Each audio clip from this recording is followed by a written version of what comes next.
selamat datang Mas Adi di klinik pinjol kita. Nah, ini beliau Mas Oza, mentor seluruh DW yang akan menjelaskan terkait masalahnya Mas Adi nanti ya. Oke.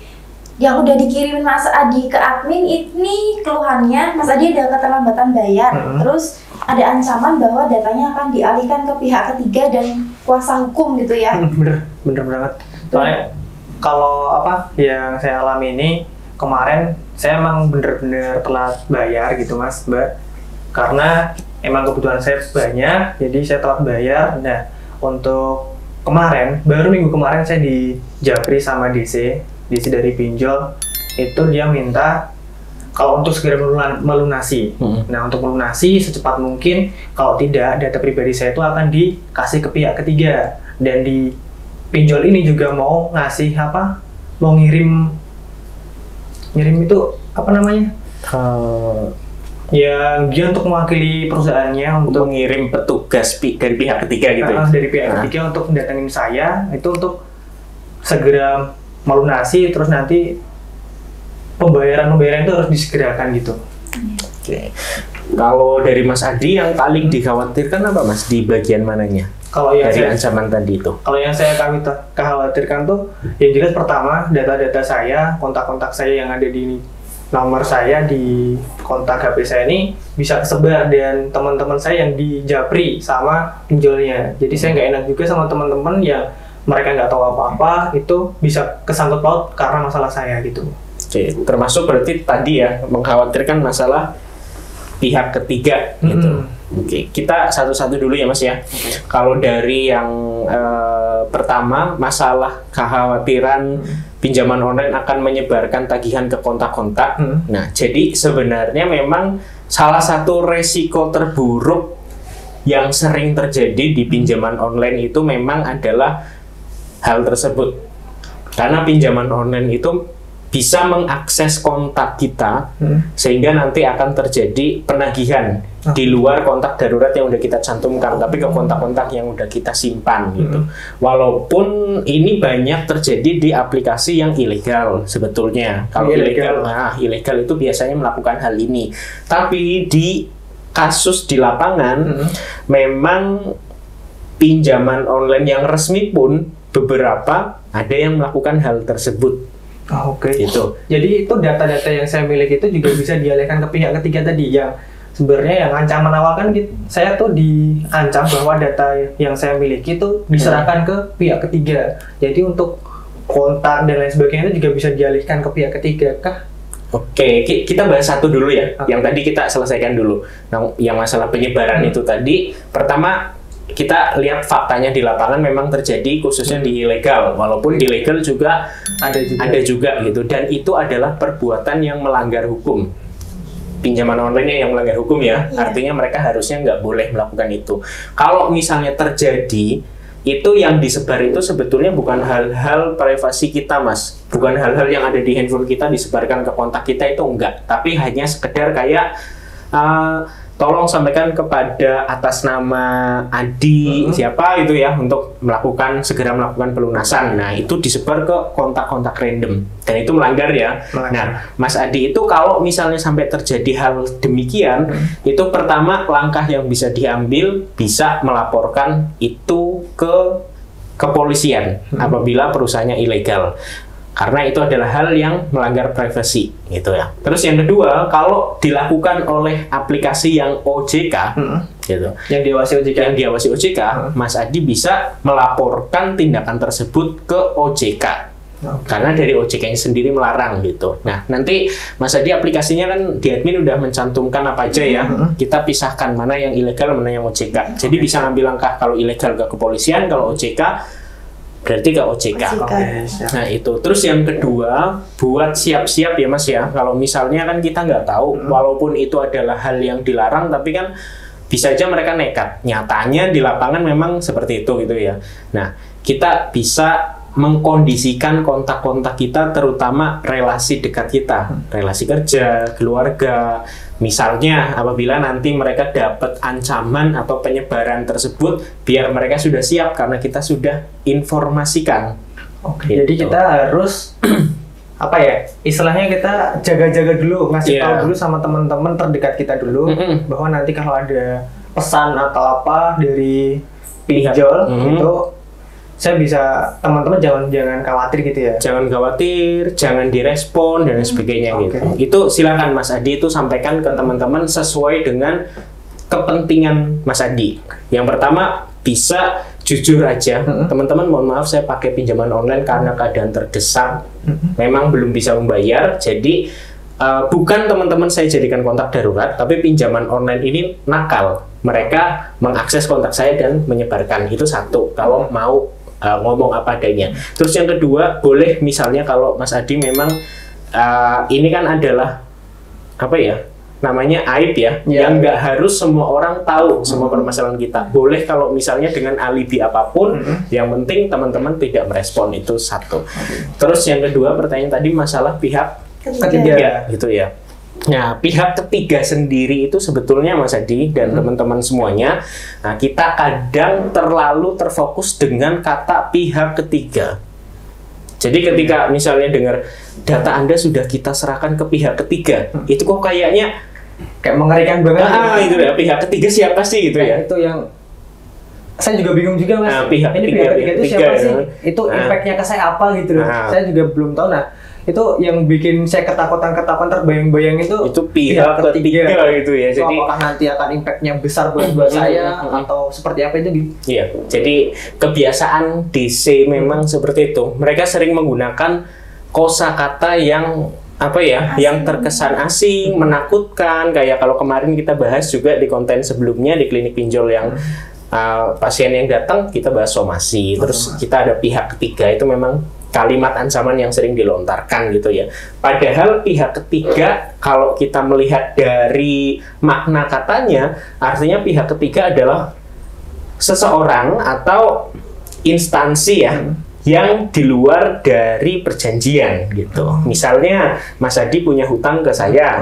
Nah, berarti kan artinya ada sebuah perjanjian antara Mas Adi dan saya karena hutang piutang. Satu sama dua gitu ya. Pihak ke satu, saya pihak kedua, atau saya pihak satu, Mas Adi pihak kedua gitu kan. Nah, kemudian pihak ketiga yang disebut pihak ketiga ya adalah orang lain di luar dari perjanjian kita.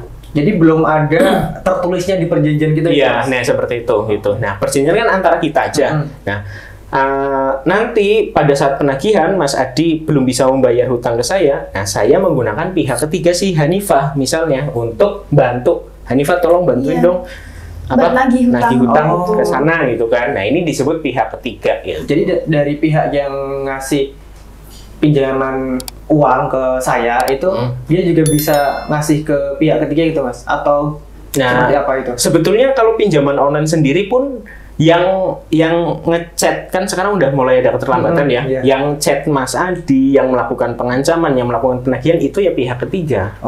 Karena pinjaman online rata-rata ya mereka itu tidak memiliki penagih yang dari perusahaan itu sendiri. Oh, jadi nggak ada, jadi dia melibatkan pihak ketiga tadi ya, di luar perjanjian rata-rata seperti itu. Pinjolnya itu tadi. Jadi kan kalau mungkin pernah ngerti nggak perusahaan kayak telemarketing gitu ya. Nah, telemarketing itu biasanya sering diajak kerjasama untuk menjadi DC atau penagih dari pinjaman online gitu. Jadi misalnya Mas Adi pinjam ke aplikasi apa ya, aplikasi A misalnya, itu memang yang melakukan penagihan bukan dari internal aplikasi tersebut, tapi aplikasi tersebut bekerja sama dengan sebuah perusahaan telemarketing yang nantinya sebagai penagih sebagai DC yang menagih. Nah, itu disebut pihak ketiga gitu. Jadi sebenarnya nggak semengerikan itu ya. Kalau kita ngomongin pihak ketiga yang tadi kan kalau kita dengar sekilas pihak ketiga itu kayak hal yang mengerikan. Padahal pihak ketiga ya hanya sebatas itu. Pihak ketiga ya.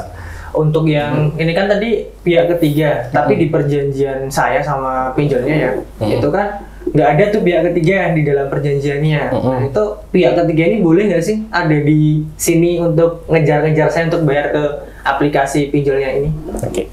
Kalau menurut peraturan ya, sebetulnya menurut peraturan itu diatur di Undang-Undang Nomor 27 Tahun 2002 itu tentang perlindungan data pribadi. Sebetulnya memang pengalihan data kepada pihak ketiga harus dengan izin si peminjam Yang gitu ya, atau yang punya Iya, data. datanya. Nah, sebetulnya secara legal seperti itu. Tapi kalau yang terjadi memang selama ini ya pinjaman online memang menggunakan pihak ketiga. Si DC itu ya memang pihak ketiga gitu. Jadi si DC itu pihak ketiga. Nah, tadi kan nggak boleh tuh ketika saya belum mengiyakan adanya pihak ketiga gitu, Mas. Nah, itu apakah saya juga bisa nih sebenarnya menuntut balik ke pinjolnya? Kenapa sih kok udah melibatkan pihak lain sebelum kita selesaikan dua pihak gitu? Itu bisa nggak sih, Mas? Atau seperti apa? Kalau kita ngomongin peraturan ya boleh ya, seharusnya boleh. Tapi menurutku ya kita ngapain melangkah sejauh itu gitu loh, ya kan? Selama, kalau menurutku pribadi ya, selama misalnya si DC itu kan pihak ketiga, selama mereka tidak melanggar sebuah aturan ya udah, gitu kan? Seperti itu. Selama mereka menjalankan aturan sesuai SOP, melakukan penagihan sesuai SOP, sebetulnya ya menurutku pribadi ya bukan hal masalah besar. Kecuali kalau misalnya sampai ada si DC itu melakukan pelanggaran-pelanggaran kayak intimidasi, pengancaman-pengancaman yang mengancam psikis mental kita mau bertindak, itu adalah hak kita. Maksudnya itu adalah menurutku sesuatu hal yang harus diperjuangkan gitu. Tapi kembali lagi aku sebenarnya pengen menegaskan di situ pihak ketiga. Orang-orang itu kadang sering terkecoh dengan kalimat pihak ketiga yang sering diartikan kayak aduh pihak ketiga ini siapa nih? Gitu. Identik. Bingung juga kayak kok ada pihak ketiga juga, padahal kan saya nggak tahu menahu tuh kok ada pihak ketiga di utangnya saya ke pinjol itu gitu, Mas. Jadi kan saya aduh ini menakutkan terus bakal merugikan buat saya nggak gitu.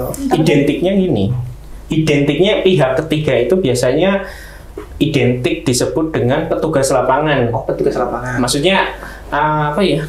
Yang tercermin di bayangan masyarakat ketika dengar data Anda sudah kita alihkan ke pihak ketiga, akan kita alihkan ke pihak ketiga. Nah, itu yang terbesit di pikiran masyarakat adalah petugas lapangan. Padahal DC pun itu ya disebut pihak ketiga, karena DC itu rata-rata dari perusahaan di luar aplikasi pinjaman online. Gitu.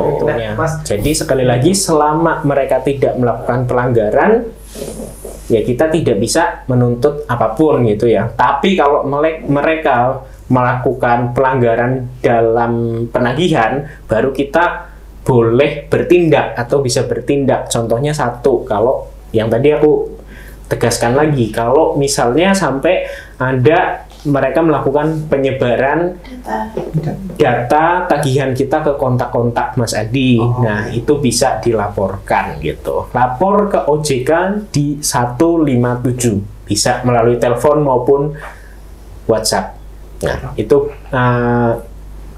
kalau mereka memang pinjaman online yang sudah berizin, biasanya akan ditindaklanjuti. Yang penting Mas Adi siapkan bukti-bukti dari pelanggaran-pelanggaran yang dilakukan mereka. Siap.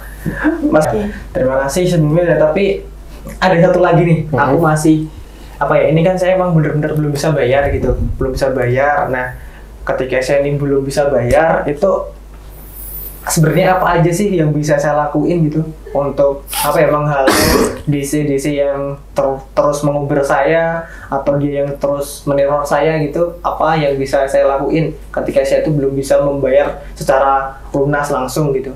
Ya, ketika kita belum bisa membayar pinjaman online ya, resiko-resiko yang ada itu seperti memang pinjaman online ya berhak menagih kita selama tidak melanggar, itu mereka berhak-berhak aja. Jadi kalau misalnya kita bilang gimana caranya biar mereka nggak menagih, ya tidak bisa. Itu merupakan resiko. Jadi yang perlu diperhatikan sebetulnya lebih ke gimana titik fokusnya kita, gitu ya. Kalau aku saranin ke teman-teman memang selalu kayak, misalnya teman-teman belum bisa membayar untuk saat ini, ya jangan dipaksakan. Artinya jangan dipaksakan jual aset, jual pinjem ke teman, ke saudara, ke tetangga dan sebagainya, karena nanti bakalan terjadi ya cuman pindah hutang aja gitu loh. Tapi teman-teman lebih fokus ke hal-hal produktif yang bisa menambah pemasukan dan lain sebagainya sambil pelan-pelan ngumpulin dana. Nah, nanti ketika misalnya memang dananya sudah terkumpul dan memang ada niat untuk membayarkan, mau dibayarkan, ya silakan tinggal dibayarkan. Tapi konsekuensinya memang harus dipahami. Ketika kita belum bisa melakukan pembayaran, ya pasti akan ada penagihan-penagihan tersebut. Dan penagihan tersebut adalah haknya si pinjaman online ketika mereka melakukan penagihan karena memang kita punya hutang gitu loh. Selama mereka melakukan penagihannya dengan standar, dengan SOP yang diberikan OJK, itu hak mereka dan kita tidak bisa bisa nggak sih kita berhenti ditagih? Tidak bisa. Gitu. Cuman kan fokusnya aja yang tadinya mungkin terlalu terintimidasi kalau ada DC yang menggunakan kalimat kasar, menggunakan ancaman-ancaman, kita jadi tertekan. Nah, sekarang kita alihkan fokus tersebut. Jadi udah biarin aja mereka mau ngancam-ngancam dan lain sebagainya. Emang nyatanya belum ada, fokus kumpulin dana, ketika uangnya ada dibayarkan. Kalau mereka ngancamnya memang ada pengancaman yang keterlaluan melanggar hukum, baru kita bisa menindaklanjuti. Tapi selama mereka ngancem dengan SOP, mereka memberikan apa sih namanya reminder ya, peringatan misalnya sudah keterlambatan berapa hari, ya memang itu hak mereka dan kita memang ada kewajiban yang harus dituntaskan ke mereka. Oke, siap. Baik, terima kasih sebelumnya untuk penjelasannya sama edukasinya. Ya semoga dengan ini saya juga bisa lebih nyaman lagi untuk menghadapi DC-nya. Saya juga nggak panik lagi, saya lebih bisa kepala dingin gitu ya. Iya. Terima kasih banyak untuk edukasinya. Oke, Mas Adi ya, habis ini kita masukin ke grup juga. Nanti di grup itu isinya teman-teman yang udah pernah kesini ya. Nanti kan selanjutnya tetap kita dampingi sampai masalah pinjolnya selesai ya. Kalau misalnya ada kendala di kedepannya, itu bisa banget chat ke grup atau mungkin chat ke Mas Adi langsung, nomornya ada di grup. Terus juga bisa ikut pertemuan, kita ada pertemuan, ada pertemuan juga? Iya, rutin hari Sabtu jam 3 sampai jam 6 sore itu. Kalau mau datang boleh banget. Di sini juga? Iya. Oh. Ini juga udah tadi tak catetin poin-poinnya. Yang pertama tadi kan untuk poin sebar data, yang data akan dialihkan ke pihak ketiga dan akan dibawakan kuasa hukum, ya itu kan hanya sekedar ancaman aja. Dan faktanya tuh sebar data tadi juga cuman meminta tolong untuk menyampaikan ke yang bersangkutan untuk membayar hutang, dan untuk pihak ketiga dan kuasa hukum itu hanya sekedar ancaman dan nyatanya di lapangan belum pernah terjadi apa ya kasusnya tuh ya. Nah, terus ini juga tak data semua yang lainnya, terus sama aplikasi yang diprioritaskan buat dibayar terlebih dahulu kan. Iya, udah tak catat juga. Sama ini ada brosur, nanti semisal Mas Adi juga mau baca-baca, ini catatannya sama ini brosurnya. Di sini udah kita rangkum lengkap semuanya, mulai dari peraturannya, terus fakta mitos, terus dari aplikasinya juga di situ ada. Masnya tinggal baca aja, misal besok mungkin ada apa ya, pengen penguatan atau pengen baca lagi gitu. Jadi ini saya juga bisa konsultasi setiap saat gitu ya? Konsultasinya untuk pertemuan boleh. Kalau pertemuan Sabtu, nanti kalau via online nanti ada nomor saya di grup, boleh dicek silakan. Siap. Terima kasih banyak. Sangat membantu. Ya, terima kasih ya. Semoga bisa tetap terus semangat gitu ya Mas Adi ya, dan juga teman-teman semua yang terjerat pinjaman online di Indonesia. Siap, terima kasih. Mohon pamit. Hati-hati di jalan ya Mas Adi. Semoga lancar. Salam lagi.